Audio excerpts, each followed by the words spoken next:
Hello student, study cure के online portal पर फिर से आपका स्वागत है। जैसा कि हमने प्रीवियस वीडियो में आपको जो है हेलो एरेंज स्टडी करा रहा था, ठीक है। तो आज हम जो है कल आपको बताया था हेलो एरेंज के प्रिपरेशन निर्माण की विधि। आज जो हम डिस्कस करने वाले हैं केमिकल प्रॉपर्टीज़, फिजिकल प्रॉपर्टीज़ क्या होते हैं हेलो एरेंज के। तो चलिए देखते हैं फिजिकल प्रॉपर्टीज़ के बारे में। तो देखते हैं कि फिजिकल प्रॉपर्टीज़ की क्या क्वालिटी है, इसके देख लेते हैं। तो सबसे पहला पॉइंट ये है, इसके कैरेक्टरिस्टिक की बात करें तो क्लोरोबेंजीन क्या होता है, रंगहीन, मधुर और गंध का द्रव होता है। सबसे पहला पॉइंट क्या है, ये रंगहीन। रंगहीन का मतलब समझ रहे हैं कि बिना कलर का होगा, मधुर होगा और गंध का द्रव होता है। इसमें मतलब स्मेलिंग ज़्यादा होती है। दूसरा पॉइंट क्या है, ये भाप में क्या है, वाष्पशील है, ठीक है। ये भाप में क्या है, वाष्पशील है। और इसका जो क्वथनांक होता है वो कितना होता है, 132 डिग्री सेल्सियस। यहाँ पे 132 से क्वथनांक दिया है, 132 डिग्री है। अब चलिए हम प्रॉपर्टीज़ की बात करते हैं, केमिकल प्रॉपर्टीज़। केमिकल प्रॉपर्टीज़ को जानने से पहले हम इसके रेजोनेंस की बात कर लेते हैं, इसकी अनुनादी संरचना कितनी होती है। तो सबसे पहले हमने क्या किया, क्लोरोबेंजीन की अनुनादी संरचना निम्न है। तो अनुनादी संरचना में हमने देखा कि ये आपका क्लोरोबेंजीन था। इस क्लोरोबेंजीन की हमने क्या किया कराया, यहाँ पे कॉन्जुगेशन कराया। जो बांड थे, बांड को हमने क्या किया, ब्रेक करके जो है कॉन्जुगेशन कराया। कॉन्जुगेशन की प्रोसेस में इसमें डिफरेंट टाइप के स्ट्रक्चर प्राप्त हुए। तो हमने क्या किया, सबसे पहले इस बांड को हमने यहाँ से स्टार्ट किया ब्रेक करना, ठीक है। तो जब हमने बांड को इस तरह यहाँ पे बांड को ब्रेक करना स्टार्ट किया तो यहाँ पे माइनस चार्ज आया और यहाँ पे प्लस चार्ज आया। और उसके साथ साथ क्या किया, ये जो लोन पेयर है, जब लोन पेयर, और ये ध्यान दीजिएगा लोन पेयर जो होता है हमेशा माइनस की तरह रिएक्ट करता है। तो लोन पेयर और ये माइनस मिलके क्या बन जाएंगे, डबल बॉन्ड बन जाएंगे। और जो अपना ये लोन पेयर दिया है, इस लोन पेयर देने के कारण इसके ऊपर क्या आ जाएगा, पॉजिटिव चार्ज क्रिएट हो जाएगा। जैसा कि आपको यहाँ पे स्ट्रक्चर में देखने को मिल रहा है। ये डबल बॉन्ड कहाँ से क्रिएट हुआ, ये डबल बॉन्ड ये प्लस और ये लोन पेयर मिलने के कारण यहाँ पे डबल बॉन्ड क्रिएट हुआ। ये पॉजिटिव चार्ज क्रिएट कैसे हुआ, ये पॉजिटिव चार्ज जो क्रिएट हुआ है ये लोन पेयर जो अपना दिया था, यहाँ पे कोई दिक्कत नहीं होगी, ठीक है। तो आपको इस तरह जो है यहाँ पे देखना होगा, समझना होगा, ठीक है। फिर उसके बाद यहाँ पे माइनस चार्ज जनरेट हुआ, ये अभी मैंने बताया आपको। अब हमने क्या किया, फिर से इस बांड को हमने ब्रेक किया। जब इस बांड को जब हमने ब्रेक किया तो यहाँ पे फिर से माइनस आया, यहाँ पे फिर से प्लस आया। इतना तो आप समझ रहे हैं, ठीक है। अब हमने क्या किया कि इस प्लस माइनस को जब हमने क्या किया, ऐड कर दिया तो यहाँ पे डबल बॉन्ड जनरेट हो गया। ऑलरेडी यहाँ पे माइनस चार्ज क्या था, जनरेट था, ओके। तो अब हम देखते हैं क्या करते हैं, फिर से इस बांड को हमने ये ब्रेक करते हैं। यहाँ पे क्या आ जाएगा, यहाँ पे फिर से प्लस चार्ज आ जाएगा, यहाँ पे माइनस चार्ज आ जाएगा, ठीक। और ये माइनस प्लस मिलके क्या बना लेंगे, बांड बना लेंगे। जैसा कि आपको यहाँ पे देखने को मिल रहा है, क्लियर। अब यहाँ पे क्या आ गया, माइनस चार्ज जनरेट हो गया। अब ये देखिए, अब इस स्ट्रक्चर को हम पहले जैसे वाले से प्राप्त करते हैं, जैसे पहले स्ट्रक्चर जैसे था एकदम वैसे ही प्राप्त करते हैं। अब देखिए हमें क्या करना है, पूरे बांड का कॉन्जुगेशन हो गया। आपने इंटरनल देखा, सब बांड कॉन्जुगेशन हो गए। अब हम क्या करेंगे, इस बांड को ऐसे ब्रेक करेंगे, ठीक। इस ऐसे ब्रेक करेंगे तो यहाँ पे माइनस चार्ज जनरेट होगा, यहाँ पे प्लस चार्ज जनरेट होगा। इतना तो आप समझ रहे हैं। अब हम क्या करेंगे, फिर से जो है एक रेजोनेंस का साइन बनाएंगे। रेजोनेंस साइन बनाने के बाद अब ये प्लस माइनस मिलकर क्या बना लेंगे, बांड बना लेंगे। तो अब हम क्या करेंगे, यहाँ पे बांड बना ले रहे हैं, ठीक है। अब देखिए यहाँ पे हमने क्या किया, ऑलरेडी यहाँ पे क्या था, डबल बॉन्ड, यहाँ पे क्या था, डबल बॉन्ड था, और यहाँ पे अभी क्या हो गया, डबल बॉन्ड। अब ध्यान दीजिए, ये प्लस माइनस मिलके ये डबल बॉन्ड बन गया। इतना तो आप समझ रहे हैं। फिर उसके बाद हम क्या करेंगे, ये जो प्लस माइनस हुआ है, डबल बॉन्ड जब हमने ब्रेक किया है तो ये प्लस माइनस क्या हो जाएगा, न्यूट्रल हो जाएगा। जब न्यूट्रल हो जाएगा फिर से क्लोरीन क्या हो जाएगी, अपने अवस्था में आ जाएगी। तो ये थी क्या, क्लोरोबेंजीन की अनुनादी संरचना, ठीक है। जैसा कि मैंने आपको स्ट्रक्चर में बताया, फिर एक बार जो इसका स्क्रीनशॉट ले लीजिए, उसके बाद हम आगे चलते हैं, ठीक है। तो हम आशा करते हैं कि आपने स्क्रीनशॉट ले लिया होगा। चलिए अब हम बात करते हैं इसके, अभी तो हमने ये बात किया इसकी अनुनादी संरचना, अब हम बात करते हैं इसके केमिकल प्रॉपर्टीज, ओके।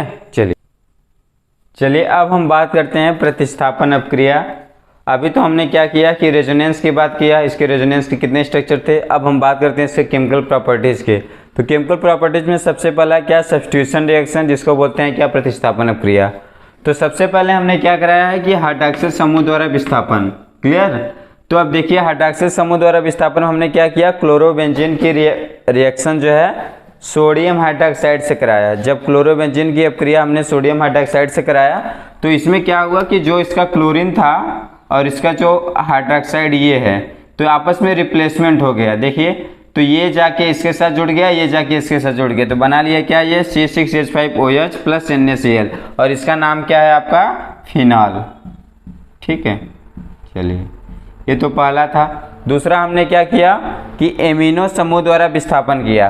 तो एमिनो समूह में हमने ये NH3 है और ये क्या है क्लोरोबेंजीन है, ये क्या है आपका क्यूप्रस ऑक्साइड है ना। तो हमने क्या किया कि ये जो NH3 है ये टूटेगा इस फॉर्म में, NH2 माइनस में टूटेगा और H प्लस में टूटेगा, जाके यहाँ पे जुड़ गया तो बना लिया क्या C6H5NH2 plus 2CuCl plus 2H2O।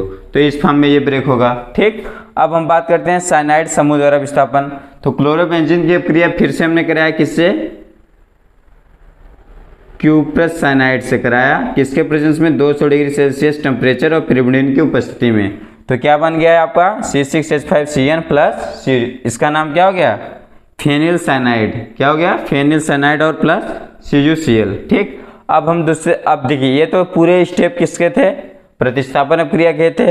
अब हम बात करते हैं क्या अपचयन अपक्रिया। अपचयन अपक्रिया में क्या हो जाएगा, सीधा सीधा ये फंडा समझिए। अपचयन अपक्रिया में क्या होता है कि हाइड्रोजन का योग होता है और ऑक्सीजन क्या होता है निकलता है। तो यहाँ पे अपचयन अपक्रिया हम किसके प्रेजेंस में करा रहे हैं, NaOH और Na वर्सेस Al के प्रेजेंस में करा रहे हैं। तो हमारा यहाँ पे क्या बन रहा है, बेंजीन बन रहा है और उसके साथ साथ क्या निकल रहा है, HCl निकल रहा है। कहने का मतलब क्लोरोबेंजीन का जब हम अपचयन करते हैं किसके प्रेजेंस में, सोडियम या एल्युमिनियम की उपस्थिति में करते हैं, और उसके साथ साथ क्या लेते हैं, सोडियम हाइड्रोक्साइड। तो हमारा क्या बनता है बेंजीन, बेंजीन के साथ साथ जो है हाइड्रोक्लोरिक अम्ल का निर्माण होता है। अब हम नेक्स्ट स्टेप पे चलते हैं, जो है ये तो अपचयन हो गया प्रतिस्थापन। अब नेक्स्ट तीसरे स्टेप पे चलते हैं। ठीक है, तो चलिए अब हम बात करते हैं नेक्स्ट केमिकल प्रॉपर्टीज की ओर। अभी तो हमने प्रतिस्थापन अपक्रिया, विस्थापन अपक्रिया के बारे में बताया। अब हम बात करते हैं नेक्स्ट जो है आपका उर्स फिटिंग अपक्रिया है। ठीक है, तो देखिए यहाँ पे हमने आपको हेलो एल्केन में बताया था कि जो है उर्स अपक्रिया बताया था, और यहाँ पे क्या है उर्स फिटिंग अपक्रिया। उर्स फिटिंग अपक्रिया में क्या होता है कि जब हम क्लोरोबेंजीन की अपक्रिया किससे करा रहे हैं, CH3Cl, जिसका नाम क्या है CH3Cl का मेथिल क्लोराइड। क्लोरोबेंजीन की अपक्रिया मेथिल क्लोराइड तथा सोडियम से कराने पर टालोइन का निर्माण होता है, उसके साथ साथ क्या निर्माण हो रहा है, सोडियम क्लोराइड का। इतना क्लियर हुआ। यही चीज आप पढ़ते थे किसमें, ऊर्ज अपक्रिया में। तो ऊर्ज अपक्रिया में क्या होता था, वहां पे 2 मोला क्या होता था, मेथिल क्लोराइड होता था, एल्किल हैलाइड होता था ना, ये ध्यान। लेकिन ऊर्ज फिटिंग अपक्रिया में क्या होता है, एक हम क्या लेंगे क्लोरोबेंजीन लेंगे और एक क्या लेंगे हम मेथिल क्लोराइड लेंगे। क्लियर। अब चलिए अब हम दूसरी बात करते हैं। चौथा स्टेप क्या है, फिटिंग अपक्रिया। देखिए फिटिंग अपक्रिया में क्या होता है, जो हमने यहाँ पे क्या लिया था, क्लोरोबेंजीन लिया था, उसके साथ साथ एक एल्किल हैलाइड ले लिया। लेकिन यहाँ पे हम क्या करेंगे, दोनों ही हम क्या लेंगे, एरिल हैलाइड लेंगे, दोनों एरिल हैलाइड। वहाँ पे एक एरिल हैलाइड एक एल्किल हैलाइड लिए थे, और यहाँ पे हम क्लोरोबेंजीन 2 लेंगे। जब 2 मोल क्लोरोबेंजीन की अपक्रिया सोडियम से निर्जल ईथर की उपस्थिति में कराते हैं तो किसका निर्माण होता है, बाइफेनिल का निर्माण होता है। किसका निर्माण होता है, बाइफेनिल का निर्माण होता है, ध्यान दीजिएगा। ठीक, अब चलिए हम नेक्स्ट जो है 5वें स्टेप पे चलते हैं। तो हमारा 5वां स्टेप क्या है, क्लोरल के साथ अपक्रिया। तो क्लोरल का फार्मूला क्या होता है, CCl3CHO। क्या होता है क्लोरल का फार्मूला, CCl3CHO।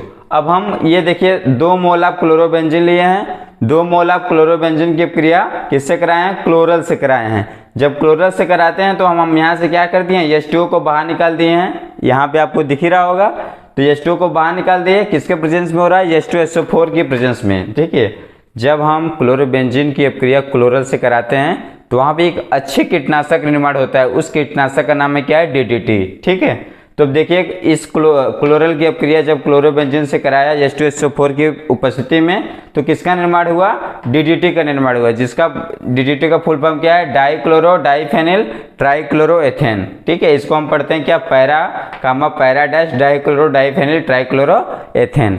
तो देखिए DDT का जो योगदान है, DDT का ये जो यूज है कीटनाशक के रूप में किया जाता है। ठीक, और उसके साथ साथ इसका यूज जो है फिनाल तथा एनिलीन के निर्माण में भी किया जाता है। तो अब हम नेक्स्ट वीडियो में मिलते हैं। ठीक है, जो है हेलो एल्केन्स हेलो एरेन्स के कुछ MCQ क्वेश्चन नेक्स्ट वीडियो में बताते हैं। आज के लिए धन्यवाद।